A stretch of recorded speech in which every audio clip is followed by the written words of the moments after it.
أعوذ بالله من الشيطان الرجيم بسم الله الرحمن الرحيم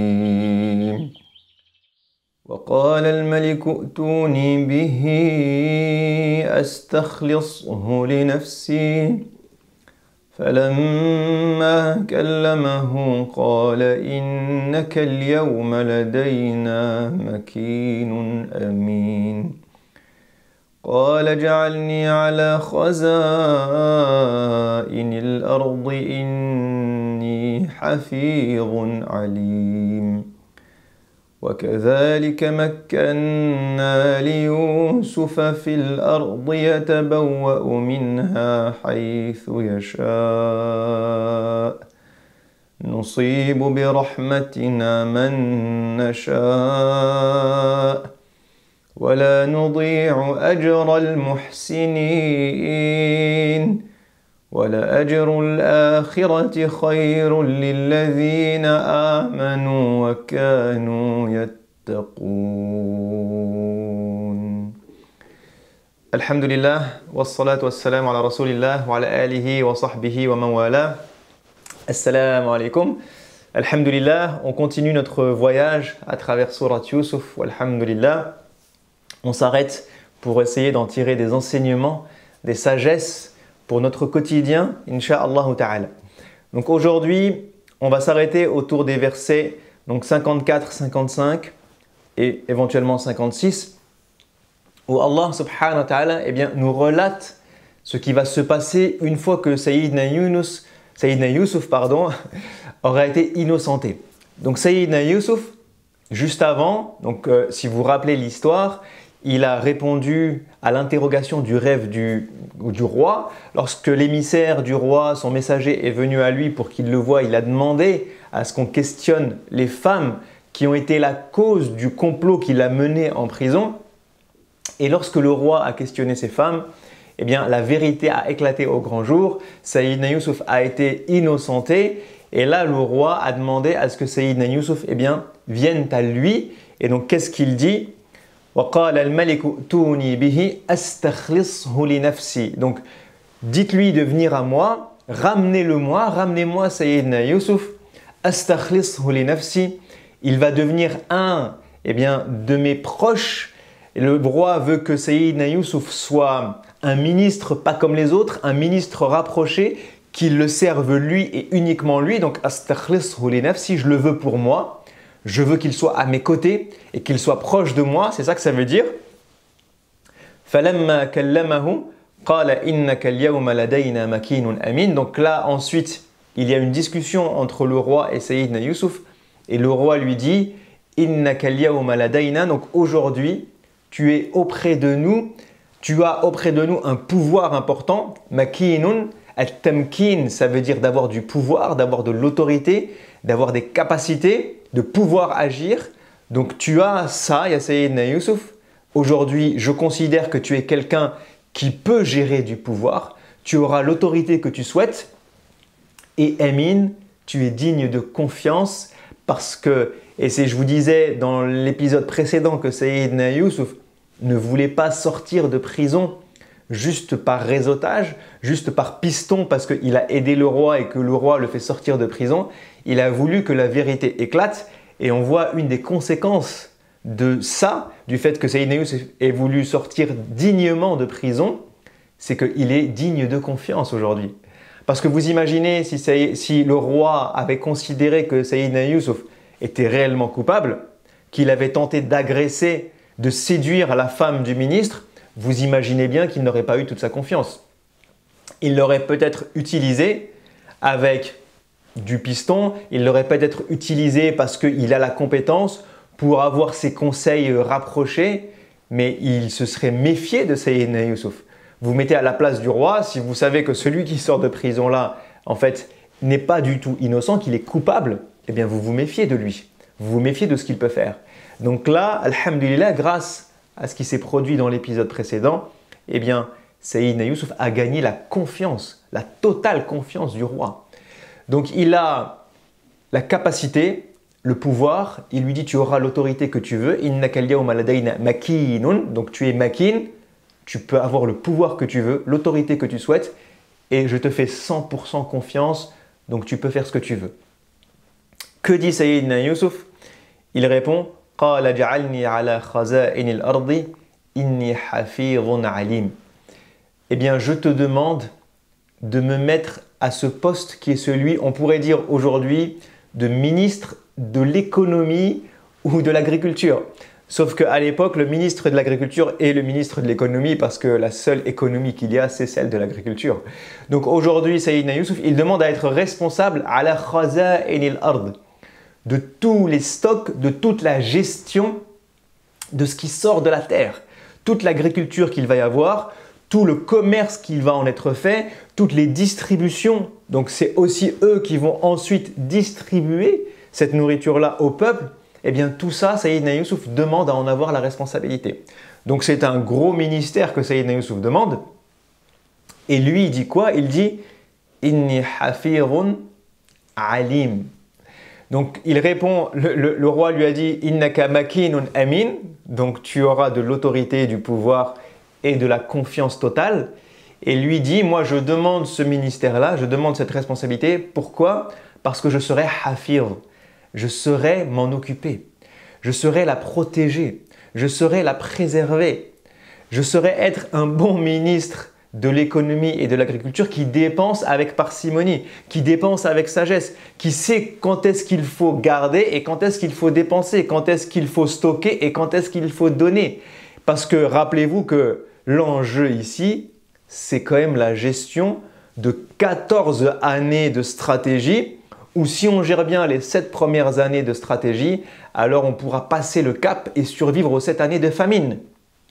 Mais si le responsable qui gère les stocks, qui gère la terre, qui gère l'agriculture, qui gère les distributions de denrées, eh bien, est un mauvais gestionnaire pendant les 7 premières années, qu'il ne comprend rien à ce qu'il faut faire, alors la conséquence c'est quoi? C'est que les 7 années de famine eh bien, feront beaucoup de victimes. Il y aura des morts par milliers, par centaines de milliers, par millions, si les 7 premières années sont mal gérées. Donc ce que Sayyidina Yusuf dit, « Inni hafirun », ça veut dire « je suis un bon gestionnaire ». Je vais savoir gérer ça. Je sais comment préserver, protéger toute cette agriculture et toute cette économie.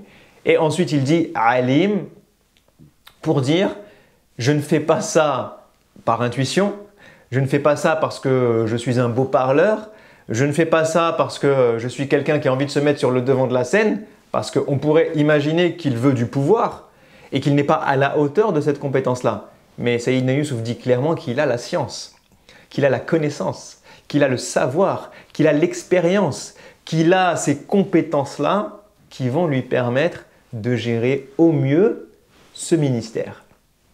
Donc ça, c'est ce que nous dit l'histoire. Quelle leçon on peut en tirer? Eh bien pour moi, il y a une leçon qui est fondamentale et qui nous concerne encore plus, nous, en tant que musulmans de France, qui est la question que beaucoup de gens se posent parfois, même si on ne devrait pas, parce que c'est logique, mais on va se la poser la question. Est-ce que être musulman et français, c'est compatible? Est-ce que être musulman et vivre dans une société qui est non musulmane, c'est compatible? Est-ce que je peux allier ma foi tout en étant dans une société qui, elle, ne partage pas ma foi? Est-ce que ça marche?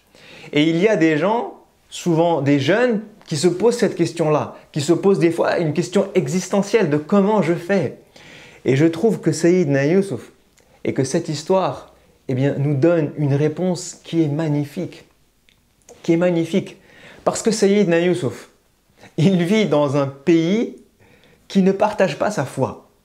Il travaille dans un gouvernement, il est ministre. Il est ministre de l'économie et de l'agriculture, Sayyidina Yusuf là. Il est responsable de la gestion des stocks et de toute la distribution des denrées pendant les 14 années les plus difficiles de l'histoire de ce peuple. Ils vont potentiellement tous mourir si c'est mal géré. Et qui est à la tête de cette gestion de crise? C'est Sayyidina Yusuf. Est-ce que le roi partage la foi de Sayyidina Yusuf? Non. Est-ce que les ministres partagent la foi de Sayyidina Yusuf? Non. Est-ce que le peuple d'Égypte partage la foi de Sayyidina Yusuf. Non! Sayyidina Yusuf, lorsqu'il parle aux prisonniers et qu'il leur explique d'où il vient, il leur dit qu'il a suivi la voie de ses ancêtres, la voie de ses pères, la voie que Allah lui-même a enseignée à Ibrahim, wa Ishaq, wa Yaqub, et puis Yusuf ensuite. Donc il suit cette voie de l'unicité d'Allah subhanahu wa ta'ala. Mais les gens du pays, eux, sont des associateurs. Les gens qui étaient avec lui dans la prison, eux, ne croient pas en Allah l'unique. Le peuple d'Égypte, lui, ne croit pas en Allah l'unique. Et le roi ne partage pas sa foi. Mais la question qu'on doit se poser, c'est est-ce qu'il a réussi à allier deux objectifs qui peuvent paraître contradictoires mais qui ne le sont pas.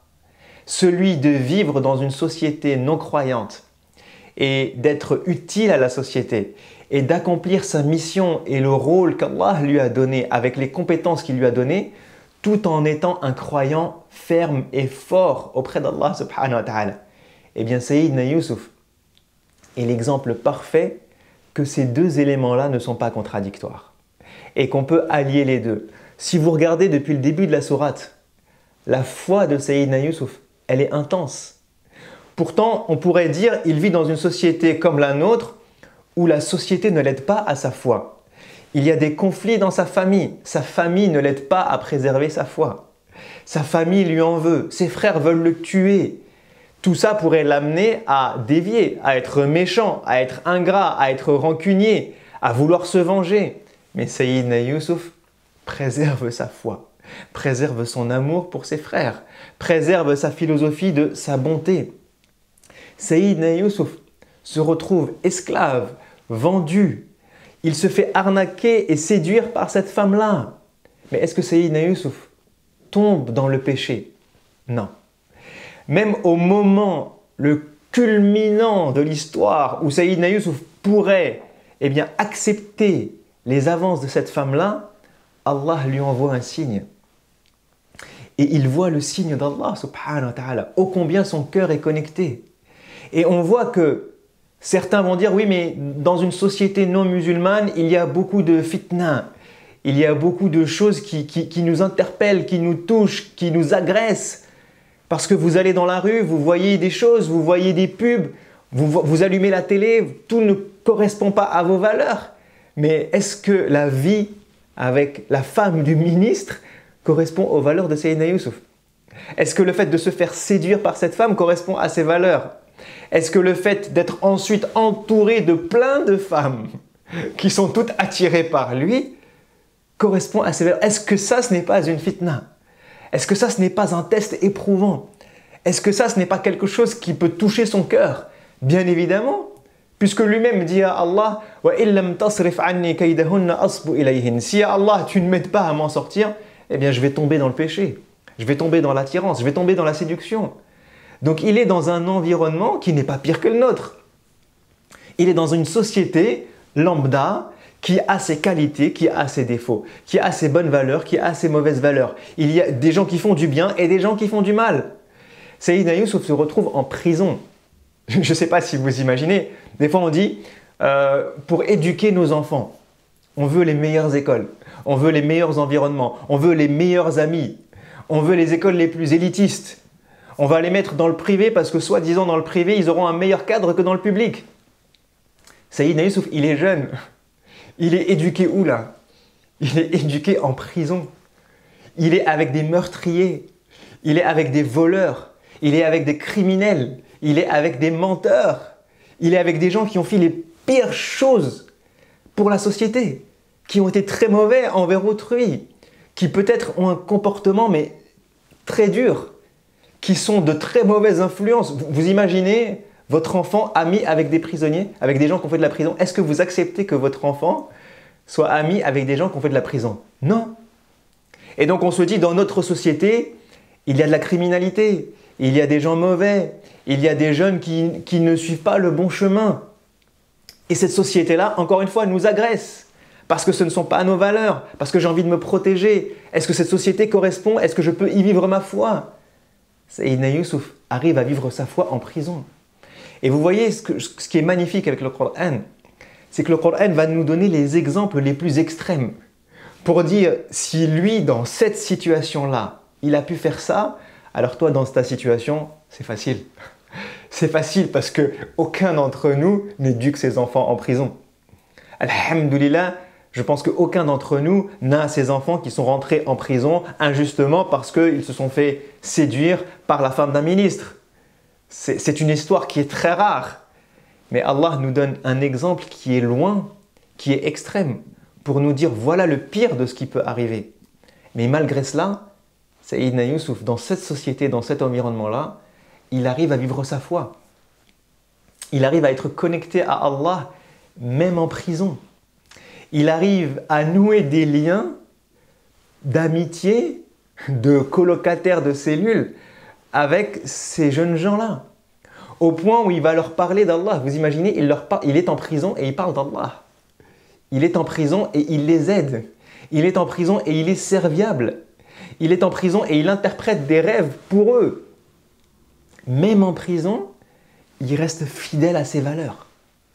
Même en prison, il est connecté à Allah. Il a un comportement qui est magnifique. Il est serviable, il est aidant, il est bon. Il est bon. Les prisonniers lui disent « Inna naraka min al-muhsinin » on voit en toi de la bonté, sinon il ne serait pas venu lui demander un service. Vous ne demandez pas un service à quelqu'un qui est tout le temps ronchon comme ça, à quelqu'un qui crie, à quelqu'un qui insulte, à quelqu'un qui frappe. Vous imaginez l'environnement en prison? Vous imaginez les prisonniers? Il y a des prisonniers, j'imagine, on n'a pas envie de leur parler. On n'a pas envie de leur demander un service. Ce qui fait qu'ils vont demander un service à Sayyidina Yusuf, c'est qu'ils le voient et qu'ils voient en lui de la bonté. Inna naraka min al-muhsinin. Donc il reste fidèle à ses valeurs et à qui il est et à sa foi, même en prison. Sayyidina Yusuf sort de prison. Il est où? Il est dans un gouvernement. Il est ministre. Il est peut-être dans un gouvernement qui est corrompu. Rappelez-vous l'histoire. Le ministre et sa femme qui ont comploté contre lui, qui l'ont jeté en prison. Ça veut dire que dans ce ministère, que dans ce gouvernement, il y a de la corruption. Que dans cette société, il y a de la corruption. Il y a des gens qui abusent de leur pouvoir. Il y a des gens qui sont prêts à jeter en prison des innocents. Il y a des gens qui se fichent des autres, qui sont prêts à écraser les autres pour monter en degré et s'élever politiquement, et s'élever socialement, et s'élever en richesse. Il y a des gens comme ça. Et Sayyidina Yusuf va côtoyer des gens comme ça. Les gens qui l'ont jeté hier en prison sont ses collègues de travail là aujourd'hui. C'est ses collègues de travail. Subhanallah. Et il est dans cet environnement-là. Est-ce que Sayyidina Yusuf dit « Non, je ne peux pas. Moi, c'est soit je suis dans un pays musulman, soit je suis dans un gouvernement musulman, un gouvernement croyant, soit je ne signe pas. » Non. Sayyidina Yusuf a compris que son devoir était d'être utile à la société. Sayyidina Yusuf est un citoyen engagé. Sayyidina Yusuf est quelqu'un qui veut sauver des vies. Sayyidina Yusuf est quelqu'un qui a compris que Allah l'avait élu, que Allah lui a donné des compétences, que Allah lui a donné des connaissances et que grâce à ça, il peut être utile aux gens. Et c'est ça là, sa priorité. Si je peux être utile ne serait-ce qu'à une personne, alors je me rends utile. Inni hafidhun alim. Je suis un bon gestionnaire, je suis connaisseur du sujet, alors j'y vais. Alors j'aide. Même si tous mes collègues ne partagent pas ma foi. Même si tous mes collègues sont corrompus. Peut-être que tout le ministère est corrompu. Jusqu'au roi, ça se trouve, c'est corrompu. Mais Sayyidina Yusuf prend le poste parce qu'il sait que derrière, il y a un bien pour l'humanité tout entière. Il va aider. Et il sait que ce poste-là, eh bien, ne l'éloignera pas de ses valeurs, ne l'éloignera pas de sa foi. Ce poste-là ne va pas faire qu'il va ne plus croire en Allah subhanahu wa ta'ala. Il a réussi à croire en Allah et à garder confiance en Allah alors que tous ses frères le détestaient. Il a réussi à croire en Allah alors qu'il a été jeté dans un puits profond et obscur. Il a gardé sa connexion avec Allah en plein milieu du puits. Il a réussi à garder sa connexion à Allah alors qu'il a été vendu en esclavage. Il a gardé sa connexion avec Allah alors qu'on essayait de le séduire et de le détourner de tout ce qu'il y a de plus précieux dans ses valeurs et de l'attaquer dans sa morale. Il a gardé sa connexion avec Allah. Il a gardé sa connexion avec Allah dans l'environnement de la prison. En plein milieu d'une prison, il est encore connecté à Allah. Alors un gouvernement qui ne partage pas ses valeurs, c'est la plus facile des tâches. C'est la plus facile des tâches, subhanallah, après tout ce qu'il vient de vivre. Et il n'a jamais tourné son dos à Allah, subhanahu wa ta'ala. Et il n'a jamais tourné son dos à sa société. Vous voyez comment c'est magnifique? Alors ceux qui se disent, est-ce que je peux être croyant dans une société non croyante? Musulman dans une société non musulmane? La réponse est oui, bien sûr que oui. Et ce n'est pas juste est-ce que je peux, c'est qu'est-ce que je dois faire. Tu dois garder ta foi en Allah l'unique. Tu dois rester connecté à Allah dans ton cœur. C'est ce que fait Sayyidina Yusuf. Il est connecté continuellement à Allah dans ton cœur. Et sache que personne ne peut changer ce qu'il y a dans ton cœur. Même en prison, on ne peut pas toucher à ton cœur. Même dans un puits le plus profond du monde, on ne peut pas toucher à ton cœur. Personne ne peut enlever la foi qu'il y a dans le cœur d'un être humain. Personne ne peut obliger un être humain à croire. Et personne ne peut obliger un être humain à ne plus croire. Donc ce qu'il y a dans ton cœur ne changera pas. Tant que tu l'alimentes et tant que tu gardes cette connexion avec Allah subhanahu wa ta'ala. Et à côté de ça, si tu es connecté à Allah, alors tu as un devoir. Tu as une mission, tu as un rôle. Tu n'es pas là pour rien. Tu n'es pas sur terre pour rien. Tu n'es pas dans cette société pour rien. Si Allah t'a choisi, s'il t'a donné ses compétences, s'il t'a donné ce savoir, s'il a fait que tu es né aujourd'hui, dans cette génération, dans ce siècle, dans ce pays, alors sache que Allah ne fait rien au hasard. Et que si tu es là, c'est parce que tu as un rôle et que tu dois œuvrer pour le bien avec ce qu'Allah t'a donné. Quelles que soient les compétences qu'Allah t'a données, utilise-les pour faire le bien. Si tu peux aider une personne, alors aide une personne. Si tu peux aider 10 personnes, alors aide 10 personnes. Si tu peux sauver la vie de 40 personnes, alors sauve la vie de 40 personnes. Si tu peux aider toute la société, alors aide-la. Et si tu peux aider toute l'humanité, alors aide-la. Sayyidina Yusuf fait ce qu'il a à faire au moment où il a à le faire. Il prend ses responsabilités. Il prend ses responsabilités et il sauve des vies. Et il ne se pose pas des questions métaphysiques de est-ce que je peux sauver des vies qui ne sont pas musulmanes? Est-ce que je peux sauver les vies de gens qui ne sont pas croyants? Est-ce que je peux sauver la vie de cette dame et de son mari, le ministre? Parce que potentiellement, ils vont être des victimes de la famine. Est-ce que je peux sauver la vie de tous ces prisonniers qui sont en prison? Est-ce que je peux sauver la vie de mes frères qui m'ont fait du mal? Sayyidina Yusuf sauve des vies, quelles que soient ces vies. Il ne se pose pas la question de si ce sont des gens bien, des gens mal, des gens qui ont commis l'injustice, des gens qui sont croyants, des gens qui ne le sont pas. Il n'y a pas cette distinction. Il n'y a pas ce paradoxe. Il n'existe pas. Ça n'existe pas chez lui. Et donc Sayyidina Yusuf, avec cette histoire, il nous donne un exemple magnifique, magnifique de comment se connecter à Allah et comment œuvrer dans la société, même si sur le papier, on a l'impression que ce n'est pas compatible, en vérité, c'est totalement compatible parce que cette question ne se pose pas. Pose-toi la question de qu'est-ce que je dois faire? Qu'est-ce que Allah attend de moi? Qu'est-ce qu'il m'a donné comme compétence? Pourquoi il m'a mis là? Quelle est ma mission? Ça, c'est la question que tu te poses à toi. La question des autres, ce n'est pas ton problème. Qui tu sauves, ce n'est pas ton problème. Est-ce que les gens méritent ou pas? Ce n'est pas ton problème. Allah est le juge, pas toi. Est-ce que c'est compatible ou pas? Il n'y a pas de c'est pas compatible ou pas. C'est toi qui es censé faire. Tu fais ce qu'Allah attend de toi. Comme Sayyidina Yusuf. Et même être croyant dans un gouvernement non croyant, il n'y a pas d'incompatibilité. Et Sayyidina Yusuf n'est pas là en train de leur vendre l'islam. Il n'est pas là en train d'essayer de détourner les gens. Subhanallah, les savants nous disent que la sourate de Sayyidina Yusuf est une des sourates qui est magnifique parce que c'est une sourate biographique. Allah nous parle de l'histoire d'un jeune qui vit tant d'épreuves dans une société qui est très compliquée pour lui et il nous montre comment il s'en sort à chaque fois et quels sont les choix qu'il fait à chaque fois. Mais vous remarquerez, comme nous disent les savants, qu'à aucun moment, Sayyidina Yusuf ne fait réellement de la da'wah. À aucun moment, il ne joue son rôle de prophète. En fait, Sayyidina Yusuf est un prophète. Et il n'y a que dans Surat Ghafir que Allah nous parle un petit peu de son rôle de prophète en 1 ou 2 versets. C'est tout. Mais l'exemple, le modèle qu'Allah veut nous donner ici, ce n'est pas l'exemple d'un prophète, c'est l'exemple d'un jeune homme.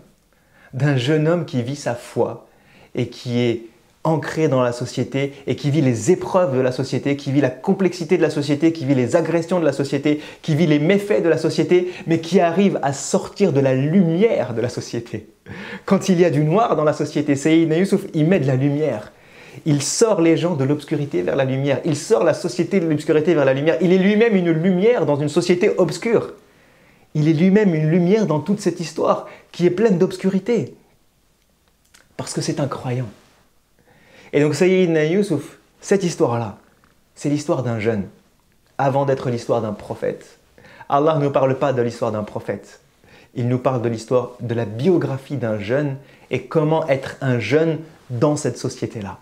Donc je vous invite tous à lire cette histoire et à vous mettre à la place de Sayyidina Yusuf. Quel que soit le pays dans lequel vous vivez, quelle que soit la société dans laquelle vous vivez, quel que soit l'environnement positif ou négatif dans lequel vous êtes, et vous inspirer de Sayyidina Yusuf pour vous dire, quel que soit l'environnement dans lequel je suis, il y a de la lumière. Je peux m'en sortir, je peux moi-même être la source de lumière dans cet environnement-là. Qu'est-ce que Allah attend de moi? Qu'est-ce que ma foi m'appelle à faire?